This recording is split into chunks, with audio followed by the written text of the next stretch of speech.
Facebook and live on that camera up there, but no one can see that. Hey Facebook, if you're watching. Hello, And good morning. We're about to go live on Anchor in 5, 4, 3, 2, 1. All right. Hello, Tucson. Welcome to Coffee with ThreeCo, a podcast focusing on sharing the inspirational stories of Tucson's most interesting people and their local businesses. And I am Jermaine, founder of Arixa Partners, a small business support organization that believes anyone can monetize their passion. And vital to business success is networking with business experts. So, but networking is often inconsistent and time-consuming. Business owners had a service that introduced them to personalized business connections based on their business needs and their preferred days, times, and locations to meet. The networking would be effortless. So Arixa Partners provides that service. It's called Introduction Networking. It's where the business community comes to you. If you're interested, you can shoot me a message. If you're on Anchor, it's miller.jermaine, Jamain. You're probably going to put an E at the end, for whatever reason that people do that. But just when you do write the E, just delete the E because it's not supposed to be there. So miller.jermaine@gmail.com. Catch us out I'm on Instagram at Saint Jermaine, same spelling. And then there's also ThreeCo _on Instagram and Arixa Partners on Instagram. It's probably pretty hard to spell, so I'll probably just not worry about that one. Yeah, that's where you'll see me. So yeah, if you're interested in monetizing your passion, check me out. And that was really good. Thank you. And I'm Kelsey from kelseyfarley.com. And if you are a business in Tucson, the Tucson area, looking for more visibility on social media, I would love to work with you. I am a mom of 2 elementary school aged kiddos. And I love finding new places around the Tucson area to take my family. I would love to help you reach more customers and increase your presence online. I'm also available for a free 30-minute consultation if you wanted to chat with me, and you can visit kelseyfarley.com to find out more. Right on. And we are joined today by the beautiful Sara Patterson, and tell us a little bit about what you do. Okay, great. So yeah, I'm Sara Patterson, and I am co-founder of localboxaz.com. Our local boxes are powered by the Humanity Hub Network, which is an innovative local hub network that really helps to solve the problem of access to local goods and local food, while simultaneously solving the problem of local access to customers and local wealth and community building. So that's really what we're all about. And so our local boxes, just to tie it all together, so those hubs help power those local boxes. We have the food box and the loot box. So the food box has full box full of locally grown produce, fresh baked bread, entrees, and desserts, and they're all locally prepared. You get to try different local chefs and restaurants and farms and things like that, and support local with a food subscription box. And then the loot box is all curated local handmade items from artists, makers, some nonprofits as well. So again, just really supporting local with a subscription box. Oh, I love that. Awesome. That's amazing. Awesome idea. And how long have you been doing that specifically? Yes. So so Humanity Hub first started last year. I had my first official meeting about the Humanity Hub building in January 2020. And then it became very clear that we weren't going to be doing anything in person for quite some time. So we really pivoted it, and it became very obvious that we really needed to help local businesses. So we really had a huge pandemic pivot. The hub building became a network utilizing existing buildings and businesses. So our first food hub was Pivot Produce's warehouse, and then now we are operating out of Cook Tucson, a commercial kitchen. And so we've got our food hub there, and then our loot hub is just out of La Suprema co-working. Okay. So our loot people can come drop off their stuff throughout the week, and then we assemble our boxes there. How cool is that? So Gina and Tina are 2 the most amazing human beings I've ever met. Gosh. They're awesome. They're both responsible for the direction of my company and why it is what it is with their advice, over So cool. the last. And I couple love of years. your the slogan of the solution is community. Yes, 1,000 times yes. Right on. It's just like Wow. that's the solution. Great feedback. Yes. Great feedback. I love it. That is awesome. Yeah, things that so the podcast. I mean, I think we're still figuring out exactly how we want it to run. As we go through, letting it go. Like my vision. I can't do my vision because of the way the podcasts have gone about. My vision was just super practical, technical business stuff, right? The conversations never go that way because as soon as we start talking, it's like, oh, there's all this other stuff that's non-technical that actually has to do with, we're creating a successful business. So as we go through, we're just going to be figuring out how exactly we want to communicate with our guests, like asking them questions and things like that. So just a little background on where we are right now. That's with the great, podcast and I love that. And I just want to applaud you and your tenacity and your both of you being so brave to just do this live. We're figuring it out. It's okay. Yes. Well, That's what business is. Absolutely, You know? So we should share where we're at and what we're drinking. Oh, yes. absolutely. Yes. You absolutely should. So I'm going to start with you. What are you drinking Oh my today? gosh, guys, this is the freshest water that you've ever had in the Sonoran Desert. Oh. But yeah, water. Stay hydrated, friends. Stay hydrated, seriously. Now it's getting hot. People will know to stay hydrated. mhm. If you're in your car, you don't know if it's comfortable. When you're in a house, you don't know if you're super comfortable. So make sure you're hydrating, even if you don't feel hot. And what are you drinking? I'm drinking a dirty hot chocolate with oat milk. So dirty hot chocolate is 1 shot of espresso, and it's a house espresso made by Big Heart Coffee, where we are right now, where we film this at. Where you can come next week, Monday at 9 o'clock, to experience the podcast in person, and then network with us afterwards, if you like. So that's my drink. And then I am drinking a lavender oat milk latte. Oh my gosh, see, that sounded so tantalizing, but I had so much Yes. coffee this morning, I'm like, Oh. I'm ready I to not understand. drink any more coffee.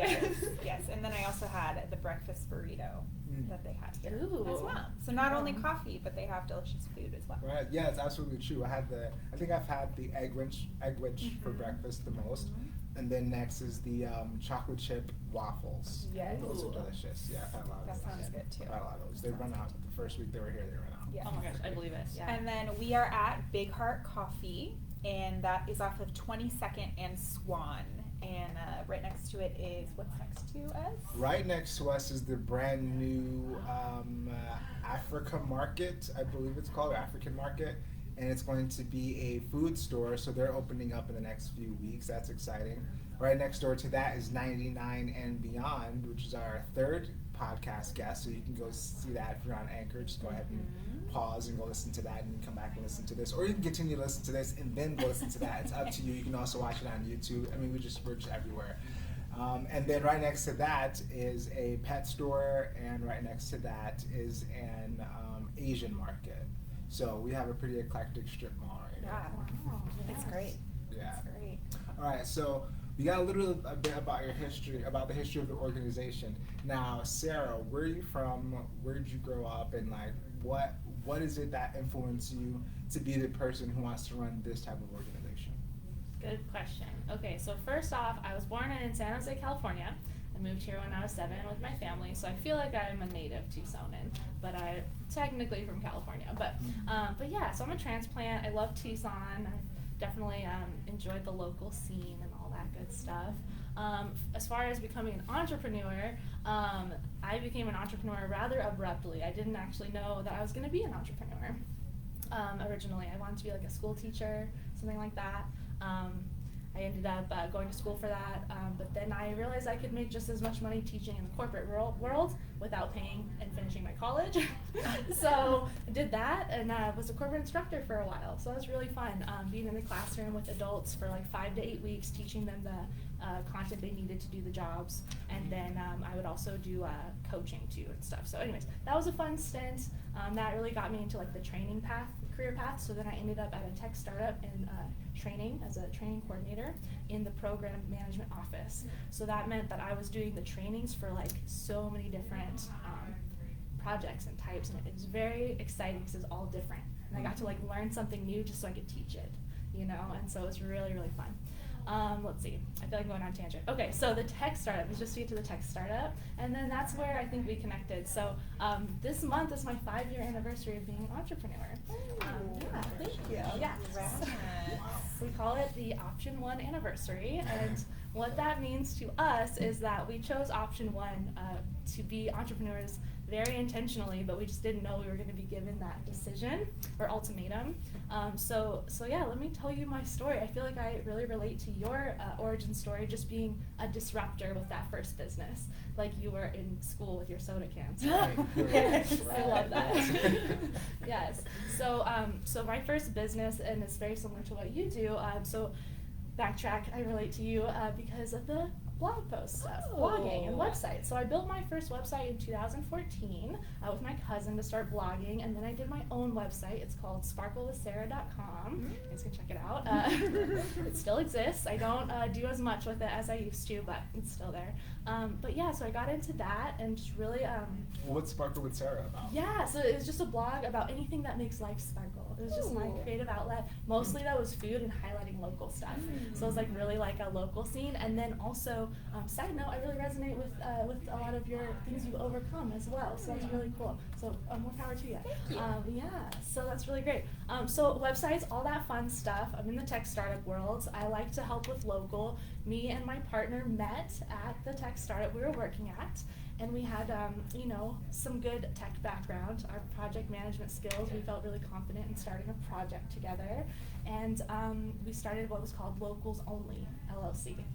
And so we started working on the business. We formed it in January 2016. Our first draft of our website went live March 2016. And then the tech startup owners found out about it and saw the first draft of our website and was very upset. They were not very happy about it. So there was a meeting for us to discuss it and talk about it, but we had a feeling it wasn't going to go very well. As we kind of progressed in that company and moved up in management, we realized that the owners were very dysfunctional in the way that they led their company and managed their team and their managers. And so we kind of knew it was going to be a little toxic of a meeting, but we both agreed that my partner would be the one to do the talking, for one, and that we would both be really committed to our business and to not being manipulated or controlled by this management in the way that we had seen. So we went into the meeting and we were given an ultimatum instead of having a conversation. So I would have loved to have a conversation to tell them what our business was and all of that, but that wasn't what happened. It was just an ultimatum of option 1, you can keep doing this little business and lose your job or get fired. She says get fired. I can still hear her like shrill voice, get fired. It was crazy. Yeah, it was really wild. And then, or option 2, stop the business immediately and keep your jobs.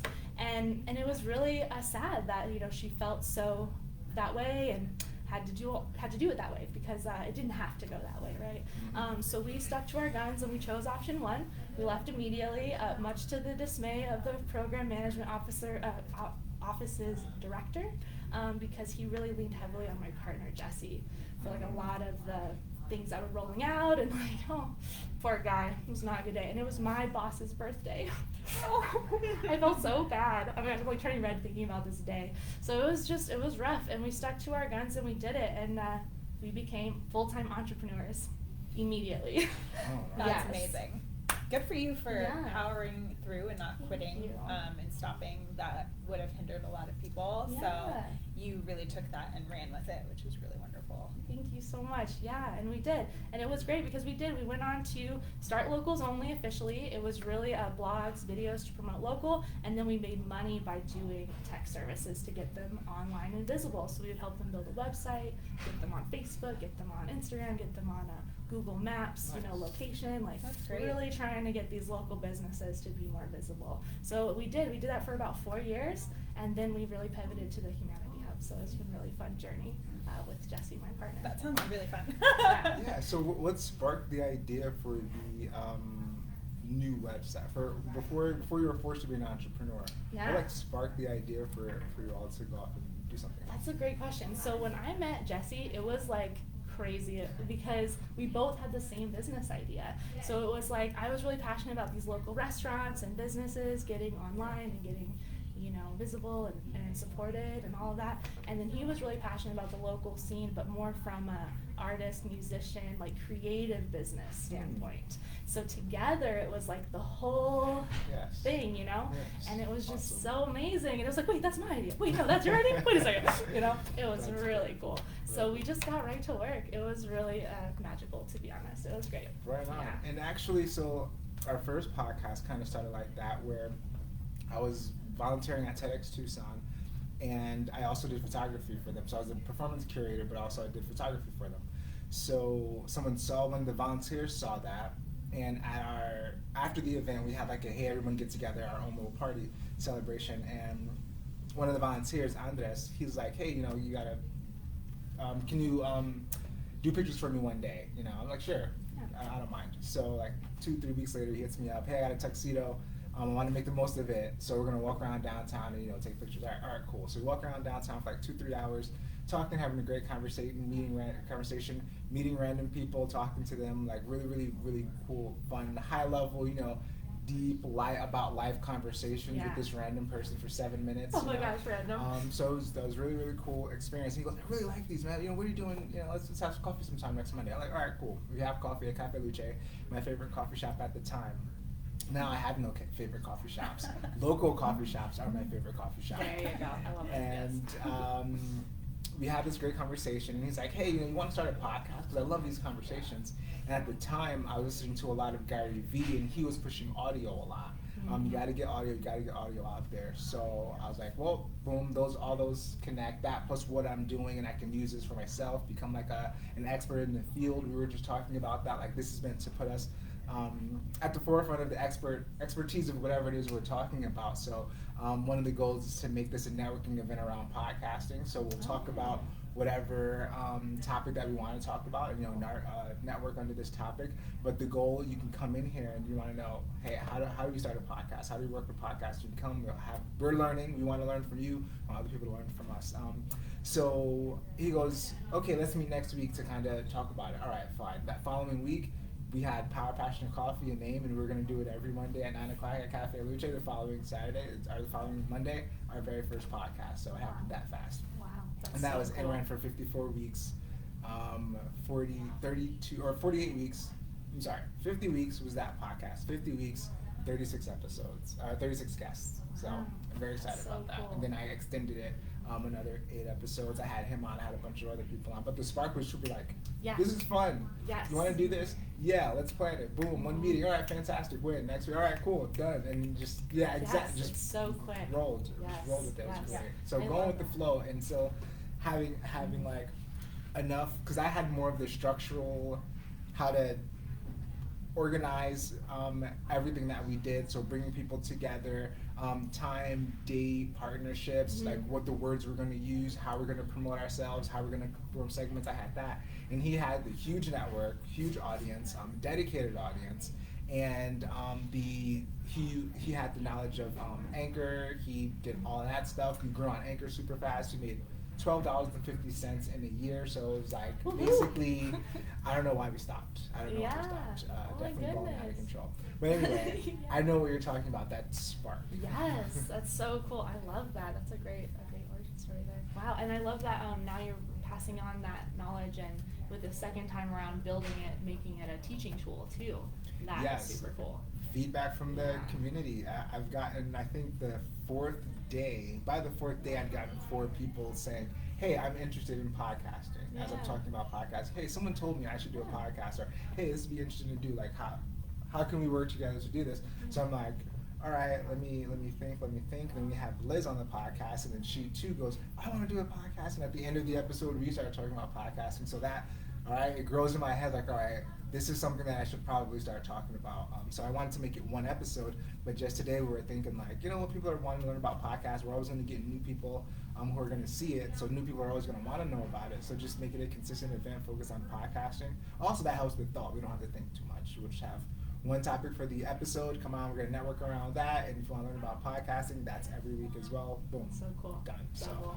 double dip there. I love it. Yeah, so yeah, but feedback, Yes. as a business owner in general, you gotta do whatever your audience is saying. Co-working, the reason I'm even in this space and all that is because co-working feedback, because that was an idea we just put out there to see if we can, during the pandemic, to get people into a physical space. All right, co-working is something that we can do and something we can control, and it's your space, so no one else is going to be there, and all that kind of stuff. And that evolved into ThreeCo and into this podcast to promote that concept. We want to support coffee shops any way you can, so just go out today and just to your nearest. Oh man, our camera went off again. Just go out today to our nearest, to your nearest coffee shop and just buy anything. Get a gift card. Give it someone to get. Someone has a birthday today, so you know you can support that. Or you can join a ThreeCo co-working community and co-work at a co-working space if you're a remote worker, if you're a writer, or something like that. And that all just came because people saw co-working, heard co-working. There was no business model, no logo, no technology, nothing. Yes. Just the word and interest. Okay, cool. Let's work on this. Yes, I love that. And what you're touching upon is like something I'm super passionate about. What I'm realizing I'm super passionate about is that kind of organic entrepreneur that just sees a need and meets the need, right? That's like the first thing. Whereas in this other world of entrepreneurialism and startups, it's very much like you have the product first and then you have to like fit it to a need, and it's like you got to be more strategic and like think about it, and you're coming from way over here instead of being at ground zero where the need is, right? And so it's really intriguing that the lifeblood of local economies are organic entrepreneurs, but the flashy big ticket items are those startups with billion-dollar markets and this and that. But that's not what our local economy is made of, right? It's made of these more organic entrepreneurs that see a need and meet it, and it's like it's so cool. I love entrepreneurs, and I love that idea of like all entrepreneurs are just creative problem solvers. I love it. Yeah. Precisely. Yeah. And I think when we use the word entrepreneur, the word business owner, we kind of put these things into a certain category. Or like podcast, for example, right? Oh, this is a podcast. This is three people sitting down who chose to just have a conversation. Just so happens that we put up a couple of things to record, and it's going to be out, and people can see it and communicate, and we can promote it. But it's a conversation, so it's not complex at all. Business is the same thing, where it's you have if you're fulfilling a need, right? You're going to have this service or product. You have a customer, and you have a process by which you get your product to the customer, product or service to the customer, and that customer who has the need is going to exchange value for it in some way, generally money, right? Right. That's all the business is. So when value. That's all it is. The lemonade stand, you sell one thing, you're a successful business running. Period. You're probably more profitable than 80% of businesses operating right now if you sell like 10 cups of lemonade. So business isn't complex. Business isn't complex, but more of a how do I relate to you and how do you relate to me? And it just so happens that I have this very specific skill, and I also charge for that skill. And you need this skill and have the money to pay for this skill. So it is that connection, and then we each get value out of it, right? I love that. And that ties me into like that option one mindset of like, when I chose option one back then, I really think of it as like choosing to create value for myself, for the community, and the planet. And just like it's about creating value. It really comes into that. And so that's my new mantra. Like I choose option one to do that. I love that. About value. I love that. That's really great. Same here. Okay, so now you've created Humanity Hub. You've gone from, actually, how did you go from your original idea to Humanity Hub? So from locals only to that one, it's called Locals Only, yes. And so with that, it was really interesting to help local businesses get online and get visible, but we kept seeing over and over that these businesses or makers or creatives, whatever, were really great at what they did, but they just could not handle the online stuff. It's not something that they're going to manage. They're not sales and marketing people, right? They're what they do specifically, right? So we really came at it as like solving a problem. Like we really want to solve the problem of the marketing piece and the visibility and the sales and the online and like all of that. And like how can we do that for them without like having to pay us to do that for them, right? Because you okay? Drink some water. Stay hydrated, guys. The water's was making me cough. That's why I don't drink coffee. I don't drink water because of that. Just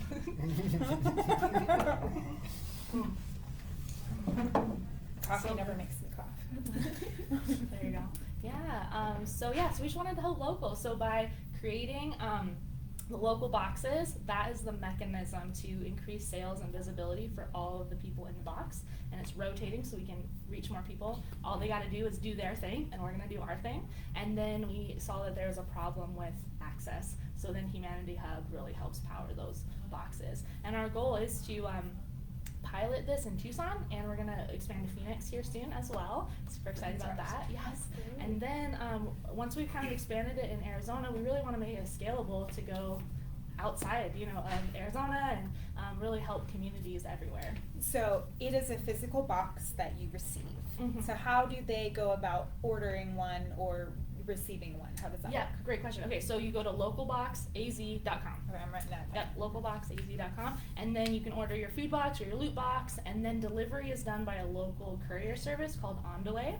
So it's local. We hire and support local in every aspect as much as possible. Even like our boxes we buy locally from a cardboard distributor. So yeah, so we really try to keep it as local as possible. So yeah, and right now we're doing delivery just on the 2nd and 4th Mondays of the month to try to consolidate that, but we're gonna get back up to weekly. When we first launched last year in December, we were doing it weekly, but then the holidays and the spikes with COVID after, there were too many vendors in our network with COVID, and it was just kind of like, do we try to get new products? We're concerned about this network that we have, and so we just decided to postpone and wait to come back. But it took a little bit longer than we thought to come back, and now we're finally back here in March, so it's really exciting. So what businesses do you work with? Great question. Okay, so we have probably closer to 50 partners and vendors right now. Yeah, and it's always growing. There's signups through our website. You can get in touch with me directly, or however. But yeah, we have. Let's just kind of go through the boxes right now. So the food box, we partner with Pivot Produce for our produce. So we support lots of different farms there. For our entrees and meals, we have a lot of different chefs and food producers. Gallery of Food, AZ Fit Kitchen, the bread we get from Beyond Bread right now. We're working on some new bakers, but it's just that a lot of the bakers we want in the box are really low scale productions. So kind of meeting them where they're at, or getting several small scale producers to do it. So we're trying to figure that out, and getting some gluten-free bread too.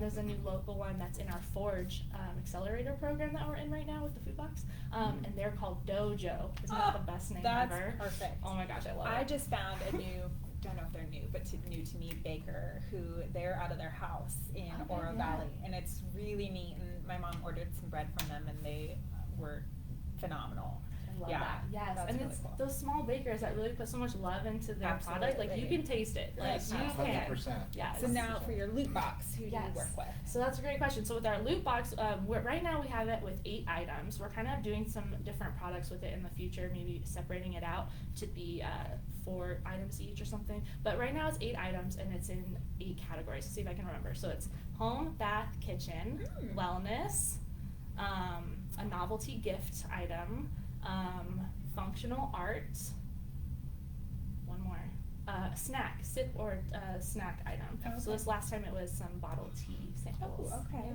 And then what is pricing like for your boxes? So generally I'm trying to get it to be about $10 retail value for each item, but it's gonna be an average, so like this item might be smaller and this other one's bigger, but it's about $80 retail. So that's what we're looking at, but then that is a bigger price point, so we're gonna try to maybe separate those out. I've been playing with the idea of doing a fun box and a functional box. So it'll be like the functional one would be like the home, kitchen, bath, maybe wellness. So those are some things that you can get, like more useful items for your home, like replenish like little soaps, or maybe So like cool. shampoo bars and That's things like that, right? amazing. Yeah. So for this month, we had, for the kitchen item, we had reusable straws, a smoothie straw, a little straw, and a cleaning brush for it. Yeah, You gotta have the cleaning brush. Oh, yeah, you know? absolutely. Yeah. And then for the bath, we did handmade soap, desert rain smell, and then we did a hand and heel balm for all those cracking hands and Ooh, heels. yes. Yeah. So that was the bath item. The home item was a decorative plate by a local ceramic artist. Ooh. Really beautiful. It's like white and blue. It's like dipped. It looks really cool. I want to use it for my keys, but then I'm like scared I'm gonna slam my keys down and break it. So I'm like, maybe that's not a good idea. I'm like, I want to paint like a cute rock and like put a rock in it maybe. Anyways, I'm weird. Anyways, I'm gonna do something cute with it. But yeah. Does each artist, each individual person give you multiple things for multiple boxes, or is it one artist, one thing? Good question. I should have been saying the artist every time. So the straws are from Sara Tucson, which is a zero waste retail shop. So they try to really reduce waste. So when you go in, you bring your reusable things to refill, or it's all like eco-friendly packaging and stuff. So they're really cool. So they did the reusable straws for us, but if we have them again in the box, they'll probably do a different item, different category. Let's see. And then the plate was by a ceramic artist named Two Cats is his name. It's spelled very interesting, but it's a Tukaeets. Oh. Two Cats, yeah, like that. Okay. Yeah. Interesting. Studio, I think is at the end. Interesting. He's on Instagram. You should check He, him out. he wanted to be unique. Yes, he did. He did not want to be Yes. held up to anyone else. That's right. Yes, and let's see. And then the Sorry, interesting. soap and the hand heel balm is from Artemisia. So another creative Tucson maker. That's so, yeah. really great. Yeah, and then the tea was from Creative Power for You. Let's see what else. We got a notebook from Arixa Art, so functional Awesome, art. yeah. Yes. So we got her art on the front, and then it's like a college notebook, 5x7. Really nice book there. And She's an then- awesome entrepreneur, by the way, who I inspire to be like, I steal her ideas What is for Instagram. What is Nice, what yes. is her handle? Arixa, it's ERIXA and then ART, Arixa Art. Okay. Yeah. I'm gonna check her out Yes. too. Yeah, she's an Arixa. Imperium partner, by the way. Very Oh. cool. Yes, I love that. Yes, she's great, and she's on point with Instagram and the Yes. socials for sure. Yes. For sure. So I met her through Local First Arizona. No, I didn't. I met her because I was doing a small business consultant workshop at the library. So she was there. It was her and 4 other people who we had this event. A year and a half later, at this Local First event, we met again and we're talking. Paul from the Tucson Hispanic Chamber of Commerce asked us, "Hey, do you want to be a mentor?" And we both were just talking about how to mentor younger people Oh my because she's gosh. younger, also physically smaller, and also attractive. And so a high-pitched voice, super happy, sweet, Yeah, so right? cute, yeah. So people don't see her as an entrepreneur, business owner, because once again in their brains it goes, business owner is this type of person. And so one of the issues she talks about having is someone saying, "Oh wow, this is great art. Who makes it?" Or if she's there with her fiance, they're like always talking to him. So she's like, "No, that's Yep. me over here. Hello, I'm yeah. the one doing it." Yeah. So yeah, we have so many different stories. She's so awesome. Long story short, she tells me she wants to talk about how she wants to inspire. She wants to do a talk to inspire youth in entrepreneurship, right? Because of her experience. Yeah. That's a great idea. Yeah. Fast forward, I go to a Startup Tucson event, the Startup Coffees, and Amanda Holbert was there, who was a successful business owner. She wound up selling her company. And she goes, "I work with the SBDC and they pay me to speak, so I'm thinking I can do something like that." I was like, "Oh my God, actually I have an idea now." So I'm sort of taking Erica's idea and Amanda's idea. Fast forward, that becomes an event, Persevere and Inspire, with 5 guests, which is my largest attended event at that point. And that whole week was a whole bunch of social media successes. I had broken a whole bunch of records that I'd done Wow, a bunch before. of milestones. A bunch of milestones. I was very happy about that. So it was a terrific week. And that event happened because she just had this super passion to speak, So I messaged everyone. I go, "Hey," I messaged her first. I say, "Hey, this is what I'm gonna do. What do you think?" "Oh my God, I'm so excited." "Great." I'm like, "Okay, fantastic. I'm gonna message some other people I already have in mind who I want to message." In an hour, 2 hours, she sends me a flyer with her picture on it, logo, all the info, everything that I need. And I hadn't even spoken to the other guests yet. And I'm like, "Wow, this was great. Wow, okay. You're like, I better get my need stuff to be together." on this Yeah. level." Wow. So yeah, that's a little amazing. Erica story. But Yeah. yeah, she definitely She's so inspires me inspiring, yes. as an entrepreneur, Absolutely. as just a professional too. Yes, yeah, absolutely. Yeah, and I love that she is always an advocate for her entrepreneurial side of things. It's not that she's just an artist; she's a business owner. Yeah, absolutely. Yes, yeah. That's She has great. to Yes. I'm a business owner. I'm a business owner. Yes, Respect me. that's right. She Good tells for this her. story Yeah. of when she started her first business when she was 12, and basically everyone except her parents were the only ones who believed in her, and everyone sort of discouraged her. Yeah. And so I think she did it for 2 years, and she stopped at 14.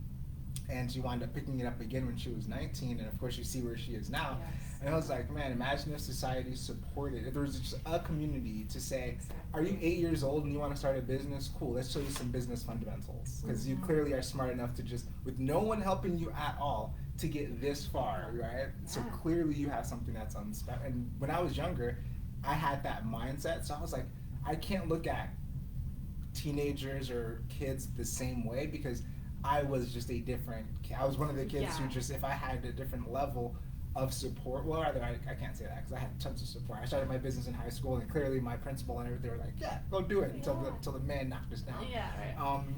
But it takes that like individual like spark of, oh my gosh, I'm gonna do this. And people are like, oh, okay, I believe in you. You know, you can do it. Now when you have us who have gone through that 2 decades later, like, okay, we need to now cultivate that for the 14, 15, 16-year-olds who are out there trying and have nothing but like adversity to deal with. Yes, right. And I hate that. I was joking with my friend about that and how it's the weirdest thing to me that in entrepreneurial, especially, but in anything, in sports and anything that you're learning new and you're stupid at in the beginning, we really are exactly. mean to each other about it. We're like, you look really stupid. And like, yeah, I know, I'm new. Right. Like, you know, it's so silly. And like, we don't do that to other things or people. And the funniest joke is babies. Like, what if we did that to babies? Like, baby, you look real stupid right now trying to walk. Yeah, you should right. just give up. Like, why? We don't do that to babies. Why would we do that We've been trying to for adults weeks now. as well? Yeah, like when we're brand new, when we are babies at something, right?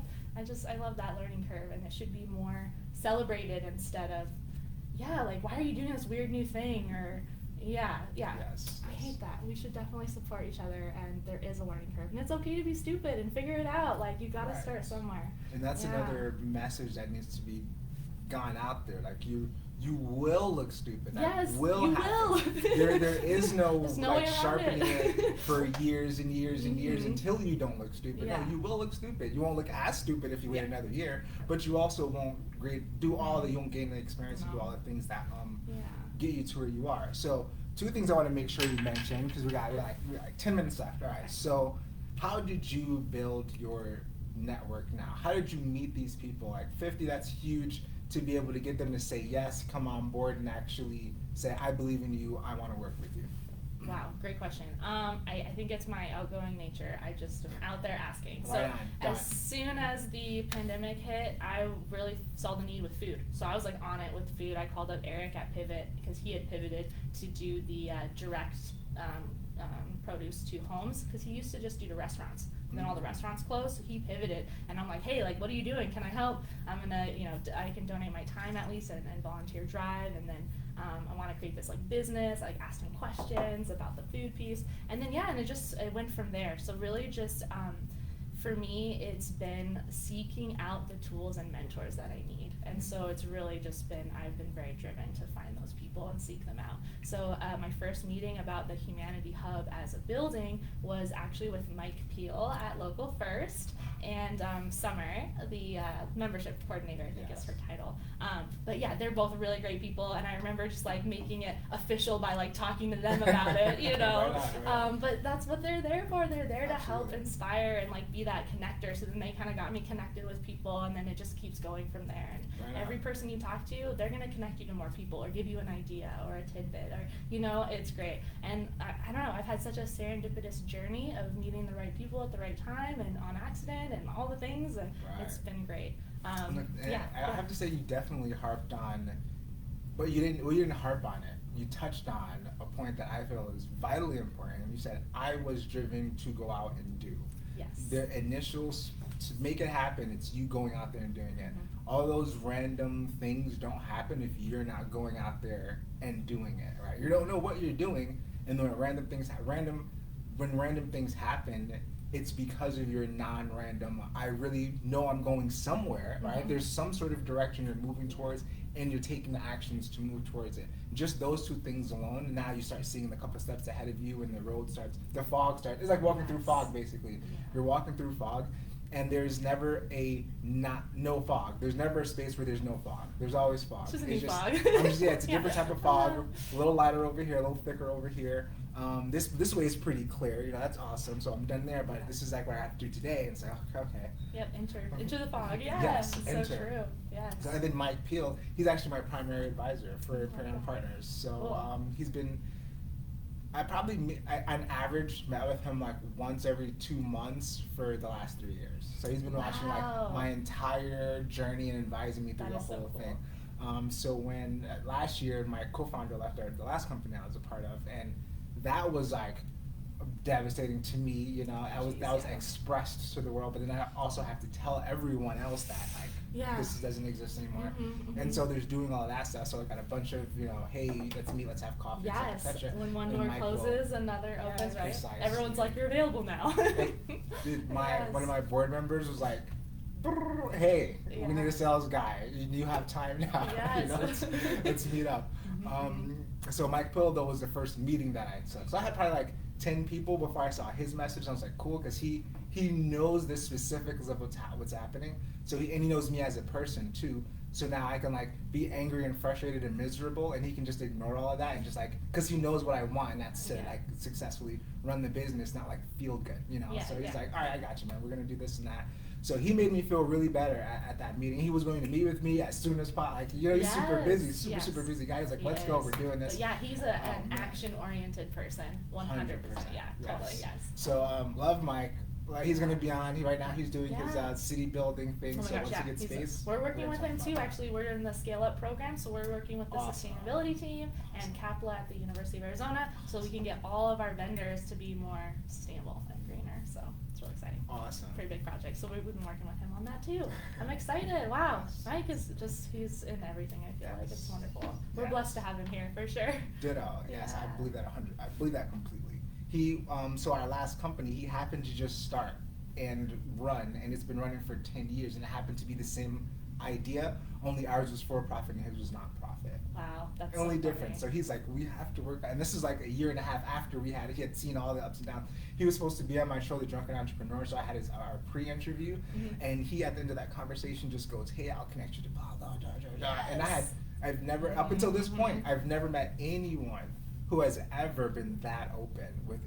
People are really open with one thing, let alone just like, hey, I do all of this, and you can do this, and I will do all of this for you whenever you're ready, whenever you want to plug in, and I'm ready. All right, cool. Where are we plugging it in? All right, right here. Here you go, Jermaine. Right. So it's like he's awesome. I definitely want to say that. So if you can say one thing for building a network, what would you tell people? You can't do it alone. I know that's self-explanatory, but it's truly connection. It's just people connecting with people. That's, I guess, I don't know. I usually think like advice I should give, or just in general. I think it's just connecting with people. I don't know what else to say there. Right. I don't know. What would you guys? Do you have a specific question about networking? that you wanna No, answer, or- I would just networking from your perspective, because my perspective on networking is that it solves 100% of an entrepreneur's problems. If there's some resource that I need, it exists inside Yes. another human being, right? Or another human being wrote a book, or did a podcast, or recorded something, where I can just go absorb, but I'm not just absorbing random thoughts. I'm absorbing someone's specific reality that they experienced. They were like, hey, I did all of this and it was all wrong, don't do that. You know, don't watch that movie. Yeah, right. Yes, learning from others' Don't do that. experiences, yes. So that's definitely helped a bunch. And seeing it, that's how I feel and believe, but then when I go out into the world, some cynics like, I don't know about 100% of an entrepreneur's problems, right? But I'm like, really the baseline or the underlying thought is meeting new people will expand my reality, and if there's something that I need, I can meet someone new who probably has already been there. Exactly. So sorry, you have one more thought? Go ahead. Will Smith said, Love him. running and reading, right? Running because there's a little voice in your head that you have to defeat every time you run, which people don't know. People think that being a runner or working You're like, out or all that, cool, you're always, yeah. no, I never will. I rarely want to go run. I really want to go work out. Like I love yoga and I really want to go do yoga. Anyway, running for that reason, and reading because almost every problem that you will go through in life, someone went through it, figured out a solution, put it in a book, and you can just read it and go, oh, cool, I can avoid that. So yes, that's all I want to say. Yes, and I was just gonna piggyback on that.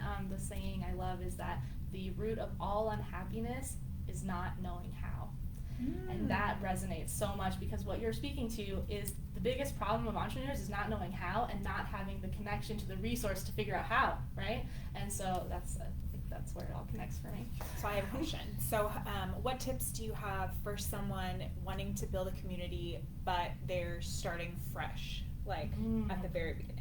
The very beginning, it's that learning curve and just being okay feeling stupid.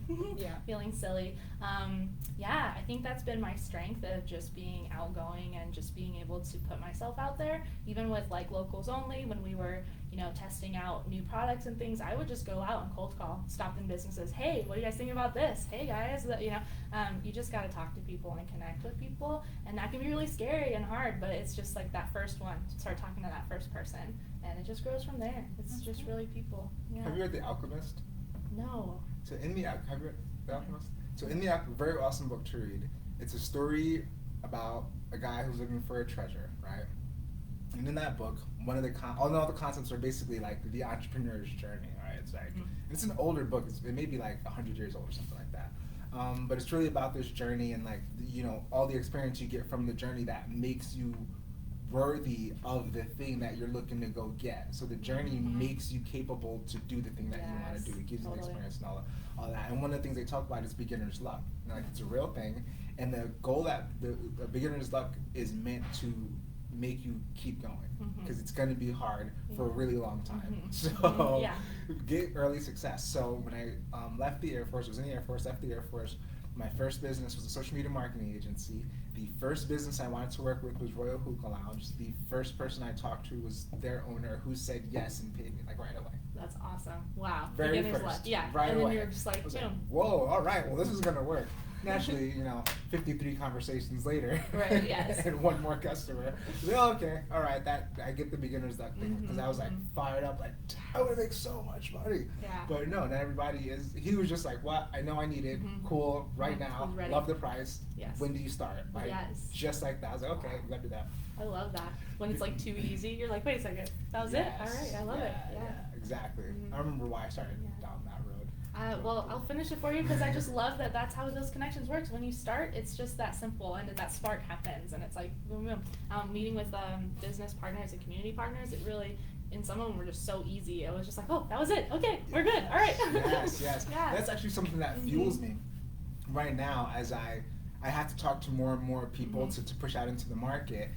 It's that anxiety is always there. It's never not there. Even me being people see me as a great communicator. And I get compliments on it, and I appreciate all the compliments. It's a lot of hard work. It's a lot of reading and a lot of saying the same words over and over again to myself dozens of times before I even get it out to the world. And by the time I've told the 30th person, it's been updated 15 times. Oh yeah, it's getting and better. then I'm like, oh, okay, now it's good enough for me to start, I guess, continuing to tweak it, because it's never going to be good enough because I had talked to another person, and it's like, oh, there's another tweak. I'm like, oh, okay, cool, tweak. All right, I love this. All right, this is perfect. Boom. Another tweak. Yeah. So Such is life. the going out and talking to people and having them see the holes. That's another thing, as entrepreneurs are going year after year, people don't see like what we really are going through. You see the product that we finally got out, but what they can see from that side is, okay, here's all the stuff I'm supposed to see, and here's all the stuff that doesn't belong. So that's sort of what can be shown first, and we didn't see that. That's why it's in there. So then it's like you were saying before, maybe don't beat us up if if everything's not exactly like it's supposed to be. We need the criticism, we need the feedback, but you don't need like the negative energy or the disparaging comments. Right, we're just babies starting out in this new thing, whatever the new thing is. And even when you're a long-term entrepreneur, you're still taking baby steps in different areas and new markets and whatever, Yeah. Precisely. And Yeah. that giving that energy to the next generation where it's not, you want to, first, there are a couple of things. Like the concept of following your passion is great, but it has to be coupled with discipline and commitment. Like those things are not go with the flow. Like you have to do things you don't feel like doing in order to get where you truly want to go, right? Over the long term. Guess what though? It won't always be fun, although you love what you're doing. It won't always be easy, although it's like a exciting, because every day I wake up I'm excited, right? I get to come here, I learn a bunch of great things from other people, other business owners. I'm communicating with awesome people all the time. I'm being introduced to new people and awesome people. That is always exciting. we plan the podcast, we get onto the podcast, we have this conversation. These moments are always exciting. So every single Monday, I know that I'm gonna have an amazing time. I know but it's a part of the work. It's part of the work that's amazing. And then when this is done, okay, it's uploading video I'm not a very technological guy. When I used to wear glasses, people thought so. No, I just wear glasses. This is not my thing. But anyway, going through all of this, just the experience allows us all to understand that we can be softer with other people who don't have the experience. And I think that sometimes doesn't get translated. I think that most of the time that doesn't get translated from those who have like made it to where they want to go and they're trying to bring other people up. And it's like, well, you just have to. And it's like, remember your journey. You didn't just do anything. No, right? Yeah, yes, exactly. Oh, that's so true. Yeah, so my last question is about Forge. Tell us about that process. How did you get in? Well, what is Forge, and then what's your experience like? Okay, so Forge is an acronym, and I forget what it stands for. It's like Finding Opportunity, something entrepreneur, I think. But it's a University of Arizona program, so it's a startup accelerator, and Forge does like a few different programs, I think, but this one's the women founder cohort for this year, and so and it's an accelerator for scaling up businesses. So it does need to be scalable. So it's not like a mom and pop shop. It's something that's gonna, maybe be something for investors and things like that. So it's really exciting that we're in there with, I want to say there's 8 businesses total.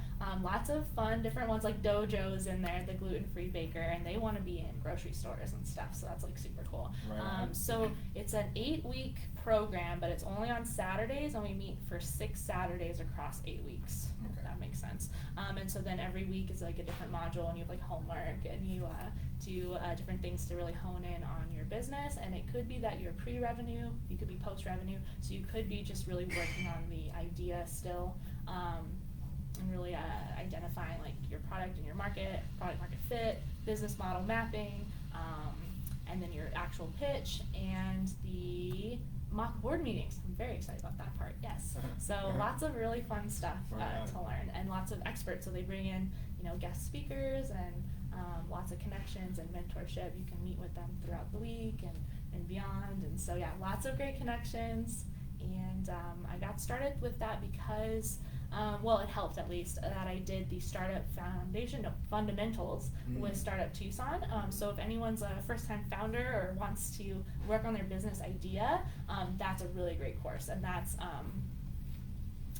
I want to say it's like weekly as well, but I think it's during the week, so it's not on a weekend. But that one really helps just if you have an idea, just straight from an idea to like creating a business plan or a quick business model. What do they call that? A business model canvas. Yeah. Yes, business model canvas. So that whole world's got me in there. I think they use the lean canvas. The lean canvas, yes, that's it. Yes. So yeah, Startup Fundamentals helps you start there, and then if you keep going, Forge is like another good next step. So, Okay, got it. Awesome. And that's a little mapping of the Tucson business ecosystem, because one of the things that as I went through the journey meeting more people, one thing is that of course the average person just does not consistently meet new people. It's just not something that we do. Our society in general, like, we don't want to meet new people. And we get online, it's like, plenty of people online. I don't have to like actually be in front of someone. Oh man, I lost my train of thought again. My brain just like kind of went. So now I'm all in another mental realm of thinking. Man, what was I don't remember what my thought was. Let's see, let's bring it back. Forge, the ecosystem. The ecosystem, yes. So seeing that, like something that you can do if you just have an idea is go to Startup Tucson, go to this fundamentals course, get those fundamentals, go out in the world and operate with them, and then you get to the point where you can go to Forge, where if you have a scalable business, it's not mom and pop, but something that can be scalable. If you don't know what scalable means, go to Startup Tucson so you can learn what scalable means, and you come out and you can know if your business fits in that category. And then you can go to Forge, and then they're accelerating your business. And then what's supposed to happen? What happens beyond Forge? Beyond Forge. Okay, so they call it like a seed accelerator. So it's really like you're in the seed funding. You're really not so far along yet, but ideally these companies could go on to what's called Series A funding and other venture capitalist type funding, angel investors, all that fun stuff. So so that's kind of the beyond part is getting into more of an investor pitch platforms. And this is really just to help your business be as sustainable and successful as possible, and gives you that sandbox to do that so that you're more attractive to those investors. Right on. Yeah. That is awesome. All right, thanks. So that's some super practical advice you can go out and utilize whatever stage you're at. There's an organization here for you that can help you get to the next stage, whatever that is. So that is awesome. That's great. We have a bunch of organizations that we have to shout out now. You gave me a lot of work so to do. many. I'm so sorry. You gave me a lot of work to do, but I'm very, very excited. I love it. Yeah, this has been a very awesome podcast because your energy and the a lot of things you did on your journey were very similar to mine, where it's just like nothing. I got lucky because I just did a lot of things. So I got really, really lucky a whole lot and got a ton of opportunities. At the same time, I just did a whole lot, met a whole lot of people, shook a whole lot of hands. And also I provided value for me because my first business was a social media marketing agency, and I understood the value of just liking, commenting, and sharing someone else's post. That was my sort of little way of providing people's value over the years. And now I get to the point where it's like, okay, what's another way we can help business owners? So I'm praying on partners, connecting them to experts is a way we can do that. With ThreeCo, giving them a physical space to use in a community to help them, of entrepreneurs who are not discouraging, but because they're on the journey. Like, I don't have time to discourage you because I got a whole lot of things I gotta figure out and deal with. And then through the podcast, just being able to share the stories of other business owners while promoting those business owners and promoting ourselves, and all of those things, all of the overlaps. It's not either or. The goal is just to do all of the things. All the things. I love it. Yes. That's my favorite. So Loot Box, Food Box, Humanity Hub Network. Yeah, and we just started Tucson Food Project so we can feed the hungry. TucsonFoodProject.org. Check it out. And another one. All right, so we'll take all of those, all your info after this to make sure that we put it on our promo video. Yeah, that'll be so All right, cool. awesome. So do you have any? Those are all my questions. Do you have any more questions? No. Do you have any last words? You guys are great. Thanks for having me. I'm excited to talk with you more, I guess off camera, but it would be great. And I'd love to come back and chat again. This was really fun. Thanks for having me. Right on. Thank you so much for joining us. Thank you all for joining us on Anchor and on Facebook Live. If you're rewatching this, feel free to share, with your friends, anyone that you think could use this information, and feel free to comment too. We answer comments even after the show's over. So thank you so much. Thank you so much, Sara. Thank you. Bye, Tucson. We're running out of time. Yeah, we got it. It's like, hey, we're done. Oh, that's right. Okay. Cool. That guy, it's okay. We have our live works, and